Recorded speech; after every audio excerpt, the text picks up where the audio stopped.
আজকে অনেক ইউটিউব চ্যানেলে দেখতেছি বিপিনুর ও 3 কান্ট্রিতে যায়া মিটিং করছে ইসরায়েলের সাথে।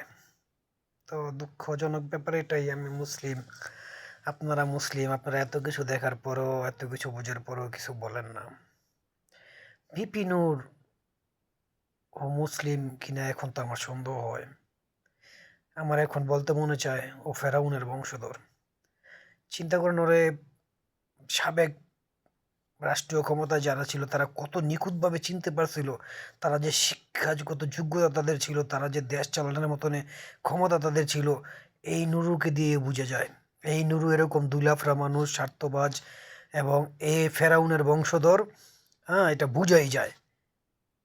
এই কারণে সে বারবার কেতানি খাইছে, বারবার মিষ্টি খাইছে, বারবার দোলাই খাইছে, সার্ফ এক্সেল দিয়া ওরা ধুইছে। কেন ধুইছে? জানতো সে সুযোগ পাইলে দেশটাকেও বিক্রি করে দিবে, আর সেই দেশটাকে বিক্রি করার চেষ্টা করতেছে এই বিপি নূর। আমরা এই বিপি নূরের ন্যায্য বিচার চাই। আর কেন সে গেছিল, কেন সে ইসরায়েলের সাথে বৈঠক করলো?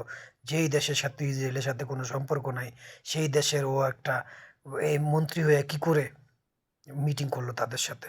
আমরা এটা ন্যায্য বিচার চাই।